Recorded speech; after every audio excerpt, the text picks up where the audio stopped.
The movie begins with the voice of a young man, saying, "What kind of man will I be if I don't help my mother, and if I don't save her?" In 1925 Montana, wealthy ranch-owning brothers Phil and George Burbank, along with some workers, control the numerous cattle and try to restore coordination.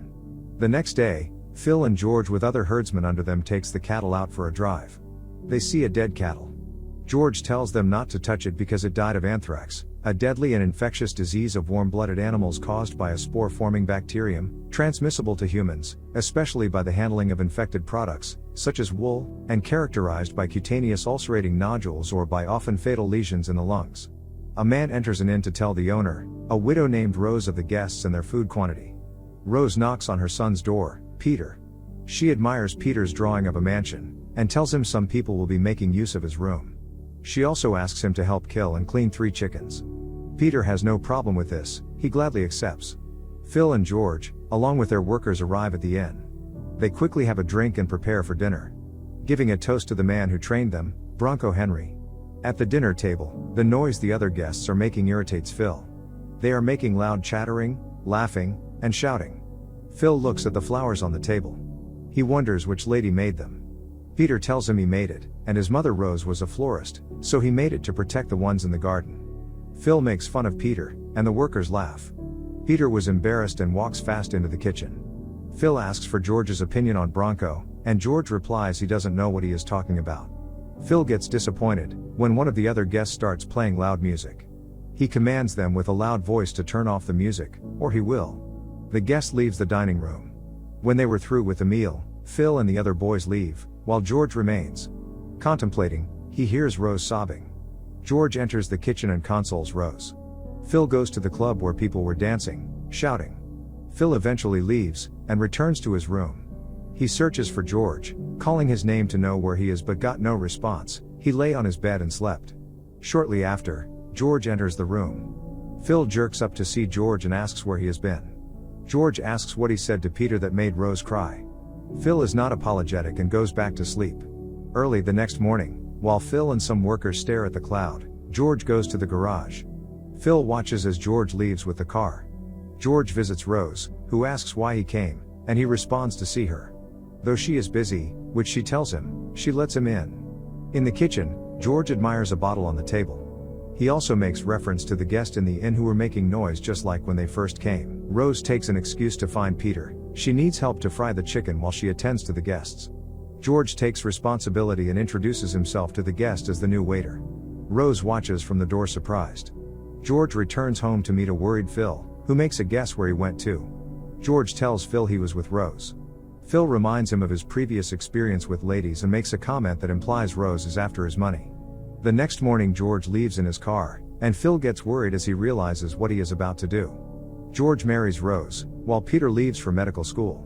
Just before he leaves, he takes some rose petals from his mom's wedding flower. Rose tells Peter he can come to visit them at the ranch occasionally. George drives Rose in his car. He tells her of his plans to host a dinner party, where he will introduce her to his parents, and will also invite the governor. George asks her to play the piano at the dinner party. Rose says she is not good, she only played for the moving pictures.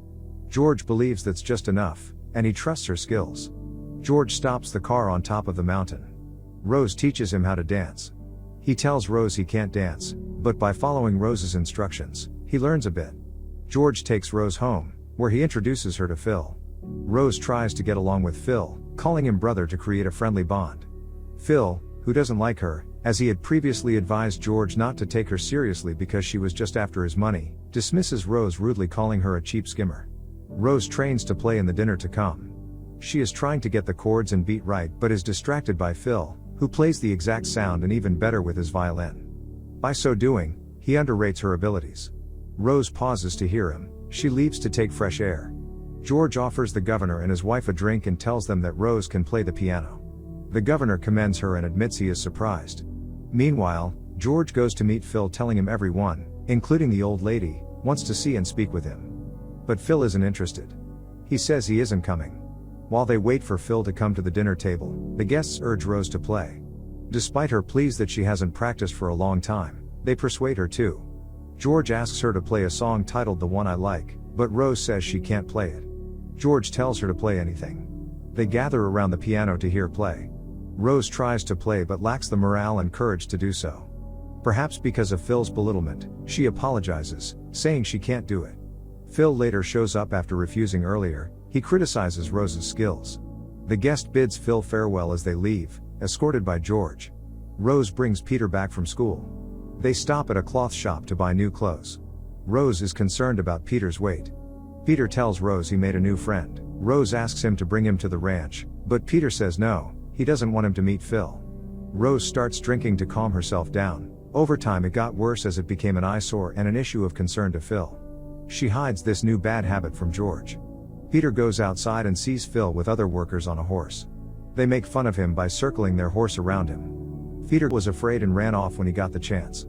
Peter checks his trap and discovers a bunny. He shows the bunny to Rose, who admires it.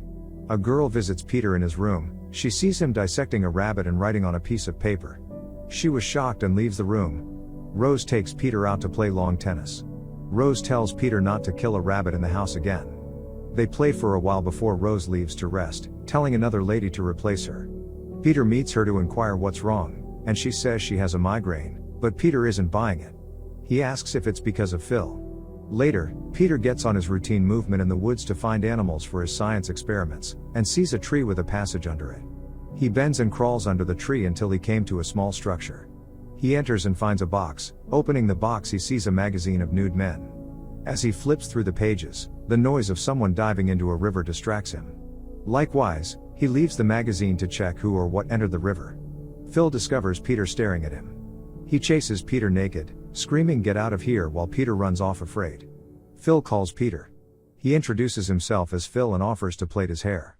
Peter calls Phil sir, but Phil says he shouldn't. Phil promises to teach him how to use the rope when he is done. Meanwhile, Rose watched in awe and suspiciously as Peter interacts with Phil.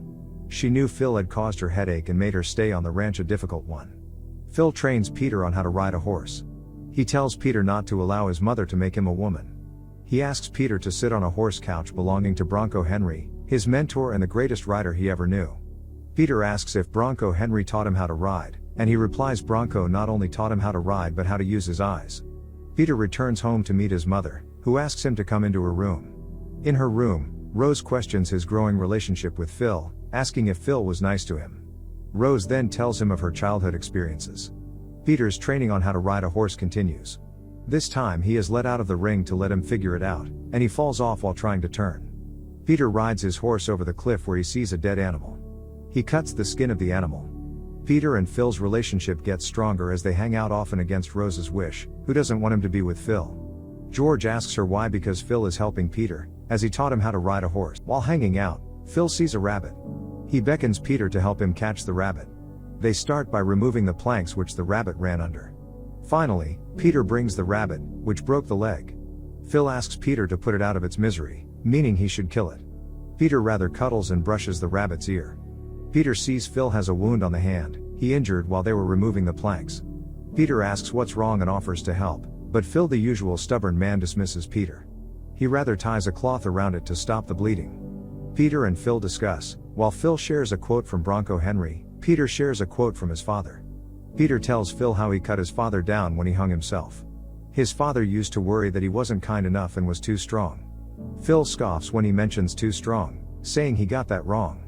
Rose gives Phil's hides to the Indian ants. This is after she learned that Phil doesn't want anyone to have it, but rather burn it. The Indian ants give her a soft glove. While returning home she collapses, and George rushes to her rescue. Phil returns home to discover his hides are gone. He blows off, angry at Rose for giving it out. George talks to Phil. He tells him that Rose is sick. Phil was angry at Rose for giving the hides away, complains about Rose's bad drinking habit. He repeats to George that Rose is only after his money and he should wake up to reality. George tells Phil is of no use after all the hides were going to be burned. Phil screams he needed them while George leaves. Peter gives his raw hides to Phil to use to finish the rope amidst his anger. Phil asks why he has raw hides, and he says it's because he wants to be like Phil. Phil's touched by this act commends his kindness. He promises to finish the rope at night. Peter watches as Phil immerses the hides in a chemical to soften them. He brings it out and starts plaiting. Peter moves to the item of Bronco Henry. He asks how old was he when he met Bronco. Phil replies his age and shares the story of how Bronco Henry saved him from the harsh weather by covering him while he slept. Peter asks naked, but Phil does not reply. They light up cigarettes and smoke. The next day, Phil does not show up for breakfast. Some workers ask about him, and George becomes nervous when the cook asks about him, informing George he hasn't had breakfast. George goes to his room to check up on him. He sees Phil on his bed, looking weak, tired and fragile. His wound has become infected. George tells him he has to see the doctor. The movie ends when George is seen selecting a coffin for Phil. They clean him up before putting him in the coffin. At Phil's burial, many people gather to pay their last respect. Surprisingly, Peter is now there. The doctor tells George at the burial that he is suspecting Phil died of anthrax. George tells the doctor that Phil never handed in infected animals. Peter opens a book of Psalms for burial prayers, that says, "Deliver my soul from the sword, my darling from the power of the dog." Thank you for watching. Make sure to subscribe and turn on notifications to watch more videos like this.